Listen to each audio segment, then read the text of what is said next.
This is Rob Tebbutt for Boxing Social. Delighted to be joined by David Price. We're here at the Smith-Eggington press conference in Liverpool. How are you, David? I'm good, thanks. Very well. Bit of a spicy press conference here ahead of your bout with Kash Ali. It's not something we're traditionally accustomed to seeing from you. Just talk to me about that. Well, he came in and kind of lost his rag after Eddie and just asked him a straightforward question. He just started pointing at me and, I think his nerves or his inexperience showed. So I just responded in turn and, went back and forth. But it was quite enjoyable, to be honest. It was good. As I say, we're not, treated to that side of you particularly often. What it is, people don't really. And I've never had anyone do that to me before.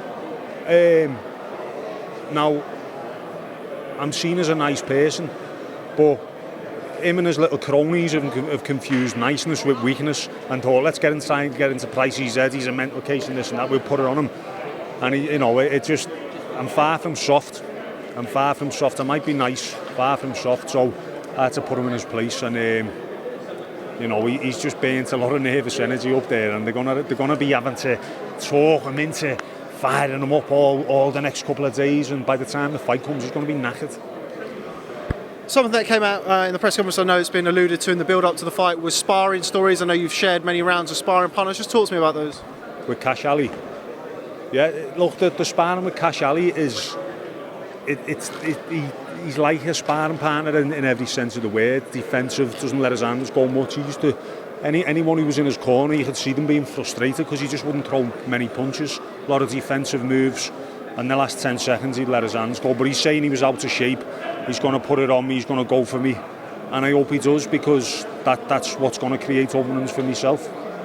You're somebody who, throughout your career, on occasion, have had a lot of pressure on you going into your fights. You strike me as somebody who feels like you don't have anything to lose now. Would that be a fair assessment? Yeah. I've got nothing to lose. Look, just saying there, the reward for me winning on Saturday night is another fight, and it's taking each fight as it comes, and I'm just enjoying boxing. I'm looking forward to starting another training camp, getting another opponent, working towards it, and then go from there. And like I've just said to Kash Ali, I have been knocked out. He's talking about knocking me out as though like it's going to be something new to me. I've been knocked out. It doesn't scare me. Otherwise, I wouldn't be fighting anymore. It's not the worst thing he could do to me. That's for sure. It was a very, very raucous crowd at the press conference there, as it always is when Liverpool host their home fighters. His little firm were the worst.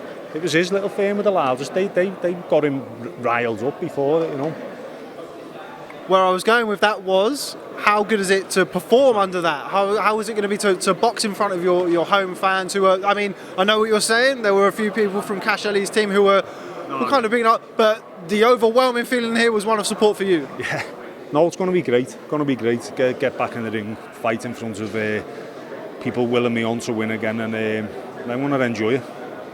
Just finally, another fight that sort of almost got started a little bit soon was Fowler versus Fitzgerald. What do you make of that fight? Who are you picking? I'm picking Fowler for that. Fowler's got a cooler head, and I think when you're getting into a boxing ring, there's always 90% of the time there's always one fighter who truly believes and knows they're going to win the fight, and I think Anthony Fowler's the one in this case. Just last one before we go. How does the fight end with you and Kash Ali on Saturday night? I'm hoping it ends with a vicious knockout for myself, but I'll take any type of win. It's about winning and getting the win and going again. That's what it's about for me, and I'm going to stay switched on and box to instructions and then see where we go. Okay, well, David Price, thanks very much for speaking to Boxing Social. Real pleasure. Mate, thanks. Cheers, mate.